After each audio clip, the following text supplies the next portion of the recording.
சின்ன வயசுல நம்ம ஸ்கூல் படிச்சிட்டு இருக்க டைம்ல பாத்தீங்கன்னா, அம்மா திட்டினாலும் சரி, அப்பா திட்டினாலும் சரி, நமக்கு பயங்கரமா கோவம் வரும். இல்ல அக்கா, தம்பி, தங்கச்சி இந்த மாரி சின்ன சின்ன சண்டையெல்லாம் பாத்தீங்கன்னா, நமக்கு வந்து ரொம்ப கஷ்டமா இருக்கும். நம்மள அப்படியே ரொம்ப வந்து காயப்படுத்துற மாரி இருக்கும். என்னடா லைஃப் நமக்கு அம்மா திட்டுறாங்க, அப்பா திட்டுறாங்க, அக்கா, தங்கச்சியும் சண்டை போடுறாங்க. இதுல பக்கத்து வீட்டுக்காரங்க வேற ஏதாவது டெய்லி வந்து அம்மா கிட்டயோ, அப்பா கிட்டயோ கம்ப்ளைண்ட் பண்ணிட்டே இருக்காங்க. நமக்கு இந்த லைஃபே பிடிக்கலையே, என்னடா லைஃப் இது, நம்ம என்னதான் வாழ்ந்துட்டு இருக்கோம் அப்படின்னு சொல்லி சின்ன வயசுல நம்ம ஸ்கூல் போற டைம்ல வந்து ஃபீல் பண்ணியிருப்போம். அப்ப நம்ம என்ன யோசிப்போம் அப்படின்னா, நல்லா படிச்சு நாம ஒரு வேலைக்கு போயிட்டு நம்ம லைஃப நமக்கு பிடிச்ச மாதிரி ஜாலியா சந்தோஷமா வாழணும் அப்படின்னு நினைச்சிருப்போம்.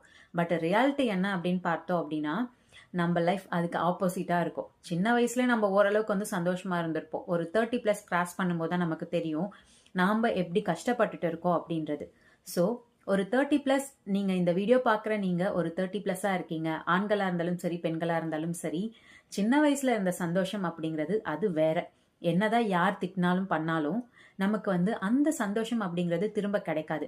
பட் நீங்க ஒரு 30 பிளஸ்ஸா இருக்கும்போது உங்க லைஃப் வேற மாதிரி இருக்கும். சில பேருக்கு சந்தோஷமா இருக்கலாம், சில பேருக்கு நிறைய ப்ராப்ளம் ஃபேஸ் பண்ணிட்டு நீங்க வந்து உங்க லைஃபை கொண்டு போற மாதிரி இருக்கும். ஸோ கவலைப்படாதீங்க. எந்த ஒரு ப்ராப்ளம்க்கும் சொல்யூஷன் இல்லாம கிடையாது. எல்லா ப்ராப்ளம்க்கும் ஒரு சொல்யூஷன் இருக்கும்.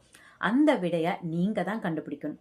சரியா? உங்களோட ப்ராப்ளம கொண்டு போய் நீங்க மற்றவர்கள்கிட்ட குடுத்தீங்க அப்படின்னா, அவங்க ஒரு மாதிரி சொல்லுவாங்க. அது ஒரு சிலரால வந்து அக்செப்ட் பண்ணிக்க முடியும். பட் எல்லாராலையும் மற்றவர்கள் சொல்ற விஷயம் வந்து நம்மளால வந்து அடாப்ட் பண்ணிக்க முடியாது. அப்போ உங்களுக்கு ஒரு ப்ராப்ளம் வருது அப்படின்னா, ஆழ்ந்து யோசிங்க. எதனால இந்த ப்ராப்ளம் வந்தது? இந்த ப்ராப்ளம எப்படி நாம இப்ப வந்து ஃபேஸ் பண்ணணும்? இந்த ப்ராப்ளம்ல இருந்து நாம எப்படி வெளிய வரணும்? ஸோ இந்த மாரி 3 விதமா நீங்க யோசிச்சு பார்த்தீங்க அப்படின்னாலே, ஒவ்வொரு ப்ராப்ளம்க்குமான சொல்யூஷன் ஈஸியா உங்களால வந்து கண்டுபிடிக்க முடியும். உங்களோட ப்ராப்ளம்ல இருந்து நீங்க வெளிய வரவும் முடியும். உங்க லைஃப உங்களுக்கு பிடிச்ச மாரி சின்ன வயசுல நீங்க எப்படிலாம் வந்து ஜாலியா சந்தோஷமா இருந்தீங்களோ, அதே மாரி 30 பிளஸ்க்கு மேலயும் உங்க லைஃப நீங்க ஜாலியா கொண்டு போக முடியும். ஸோ நல்லா புரிஞ்சுக்கோங்க.